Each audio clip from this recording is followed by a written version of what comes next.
అందరికీ praise the lord. ఈరోజు మనము నిర్గమాకాండము 32వ అధ్యాయాన్ని ధ్యానం చేసుకుందామండి. మోషే కొండ దిగకుండా తడవు చేయుట ప్రజలు చూచినప్పుడు ఆ ప్రజలు అహరోను నద్దకు కూడి వచ్చి, లెమ్ము, మా ముందర నడుచుటకు ఒక దేవతను మా కొరకు చేయము. ఐగుప్తులో నుండి మమ్మను రప్పించిన ఆ మోషే అనువాడు ఏమాయనో మాకు తెలియదని అతనితో చెప్పిరి. అందుకు అహరోను, మీ భార్యలకు, మీ కుమారులకు, మీ కుమార్తెలకును చెవులనున్న బంగారు పోగులను తీసి నా యొద్దకు తెండని వారితో చెప్పగా, ప్రజలందరూ తమ చెవులనున్న బంగారు పోగులను తీసి అహరోను నద్దకు తెచ్చిరి. అతడు వారి యొద్ద వాటిని తీసుకొని పోగారుతో రూపమును ఏర్పరిచి దానిని పోతపోసిన దూడను చేసెను. అప్పుడు వారు, ఓ ఇశ్రాయేలు, ఐగుప్తులో నుండి నిన్ను రప్పించిన నీ దేవుడు ఇదే అనిరి. అహరోను అది చూచి దాని ఎదుట ఒక బలిపీఠమును కట్టించాను. మరియు అహరోను, రేపు యెహోవాకు పండుగ జరుగునని చాటింపగా, మరునాడు వారు ఉదయమున లేచి దహన బలులను సమాధాన బలులను అర్పించిరి. అప్పుడు జనులు తినుటకును త్రాగుటకును కూర్చుండి ఆడుటకు లేచిరి. కాగా యెహోవా మోషేతో ఇట్లా నేను, నీవు దిగి వెళ్ళుము, ఐగుప్తు దేశం నుండి నీవు రప్పించిన నీ ప్రజలు చెడిపోయిరి. నేను వారికి నియమించిన త్రోవ నుండి త్వరగా తొలగిపోయి తమ కొరకు పోతపోసిన దూడను చేసుకుని దానికి సాగిలపడి బలి అర్పించి, ఓయి ఇశ్రాయేలు, ఐగుప్తు దేశము నుండి నిన్ను రప్పించిన నీ దేవుడు ఇదే అని చెప్పుకొనిర. నేను మరియు యెహోవా ఇట్లా నేను ఈ ప్రజలను చూచి ఉన్నాను. ఇదిగో వారు లోబడనొల్లని ప్రజలు. కావున నీవు ఊరకుండుము, నా కోపము వారి మీద మండును. నేను వారిని కాల్చివేసి నిన్ను గొప్ప జనముగా చేసేదనని మోషేతో చెప్పగా, మోషే తన దేవుడైన యెహోవాను బ్రతిమలాడుకొని, యెహోవా, నీవు మహాశక్తి వలన బాహుబలము వలన ఐగుప్తు దేశంలో నుండి రప్పించిన నీ ప్రజల మీద నీ కోపం మండనేలా ఆయన కొండలలో వారికి చంపునట్లు భూమి మీద నుండి వారిని నశింపచేయునట్లు కీడు కొరకే వారిని తీసుకొని పోయినని ఐగుప్తీయులు ఏల చెప్పుకొనవలెను. నీ కోపాగ్ని నుండి మల్లుకొని నీవు ప్రజలకు ఈ కీడు చెయ్యక దాని గూర్చి సంతాపపడము. నీ సేవకులైన అబ్రహామును, ఇస్సాకును, ఇశ్రాయేలీయులను జ్ఞాపకము చేసుకొనుము. నీవు వారితో ఆకాశ నక్షత్రముల వలె మీ సంతానం అభివృద్ధి చేసి నేను చెప్పిన ఈ సమస్త భూమిని మీ సంతానమునికి ఇచ్చేదననియు వారు నిరంతరము దానికి హక్కుదారులగుదరనియు వారితో నీ తోడని ప్రమాణం చేసి చెప్పితివనెను. అంతటా యెహోవా తన ప్రజలకు చేసేదనని చెప్పిన కీడును గూర్చి సంతాపపడెను.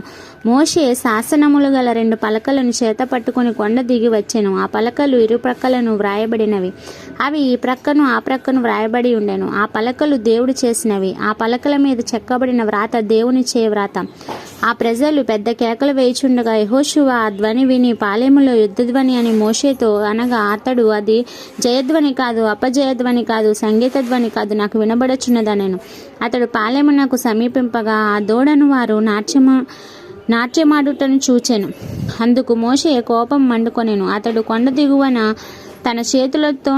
తన చేతులలో నుండి ఆ పలకలను పడవేసి వాటిని పగలగొట్టెను. మరియు అతడు వారు చేసిన ఆ దూడను తీసుకొని అగ్నితో కాల్చి పొడి చేసి నీళ్ల మీద చల్లి ఇశ్రాయేలీయుల చేత దాన్ని త్రాగించెను. అప్పుడు మోషే, నీవు ఈ ప్రజల మీదకి ఈ గొప్ప పాపము రప్పించినట్లు వారు నేను ఏమి చేసిరని అహరోను అడుగగా, అహరోను, నా ఏలినవాడా, నీ కోపము మండనీయకము. ఈ ప్రజలు దుర్మార్గులను మాట నీవెరుగుదువు. వారు మాకు ముందు నడుచుటకు ఒక దేవతను చెయ్యుము. ఐగుప్తుల నుండి మమ్మను రప్పించిన వాడగును ఈ మోషే ఏమైనా మాకు తెలియదనిరి. అందుకు నేను, ఎవరి యొద్ద బంగారము ఉన్నదో వారు దానిని ఓడదీసి తెండని చెప్పి నేను దాని అగ్నిలో వెయ్యగా ఈ దూడ ఆయన నేను. ప్రజలు విచ్చలవిడిగా తిరుగుట మోషే చూచెను. వారి విరోధులలో వారికి ఎగతాళి కలుగునట్లు అహరోను విచ్చలవిడిగా తిరుగుటకు వారిని విడిచిపెట్టి ఉండెను. అందుకు మోషే పాలెముల యొక్క ద్వారమున నిలిచి, యెహోవా పక్షమునున్న వారందరూ నా యొద్దకు రండి అనగా, లేవీయులందరూ అతని యొద్దకు కూడి వచ్చిరి. అతడు వారిని చూచి, మీలో ప్రతివాడును తన కత్తిని తన నడుమున కట్టుకొని పాలెంలో ద్వారమునకు వెలుచు, ప్రతివాడు తన సహోదరిని, ప్రతివాడు తన చెలికానిని, ప్రతివాడు తన పొరుగువానిని చంపవలనని ఇశ్రాయేలీయుల దేవుడైన యెహోవా సెలవిచ్చుచున్నాడనేను.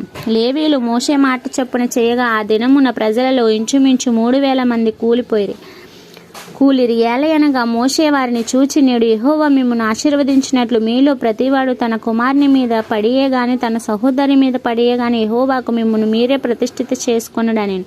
మరునాడు మోషే, ప్రజలలో మీరు గొప్ప పాపము చేసితిరి గనుక యెహోవా యొద్దకు కొండ ఎక్కి వెళ్ళొద్దను. ఒకవేళ మీ పాపమునకు ప్రాయశ్చిత్తం చేయగలనేమో అనేను. అప్పుడు మోషే యెహోవా యొద్దకు తిరిగి వెళ్ళి, అయ్యో, ఈ ప్రజలు గొప్ప పాపం చేసిరి, వారు బంగారు దేవతను తమ కొరకు చేసుకునిరి. అయ్యో, నీవు వారి పాపమును ఒకవేళ పరిహరించితివా, లేని యెడల నీవు వ్రాసిన ఈ గ్రంథంలో నుండి నా పేరు తుడిచివేయమని బ్రతిమలాడుకొనుచున్నాను నేను. అందుకు యెహోవా, ఎవడు నా ఎదుట పాపము చేసెనో వాని నా గ్రంథంలో నుండి తుడిచివేయుదును. కాబట్టి నీవు వెళ్ళి నేను నీతో చెప్పిన చోటికి ప్రజలను నడిపించుము. ఇదిగో, నా దూత నీకు ముందుగా వెళ్ళును. నేను వచ్చి దినమున వారి పాపమును వారి మీదకు రప్పించదనని మోషేతో చెప్పాను. అహరోను కల్పించిన దూడను ప్రజలు చేయించినందున యెహోవా వారిని బాధ పెట్టెను. ఇంతటితో పరిశుద్ధ వాక్యము దేవుడు దీవించి ఆశీర్వదించును గాక. ఆమేన్.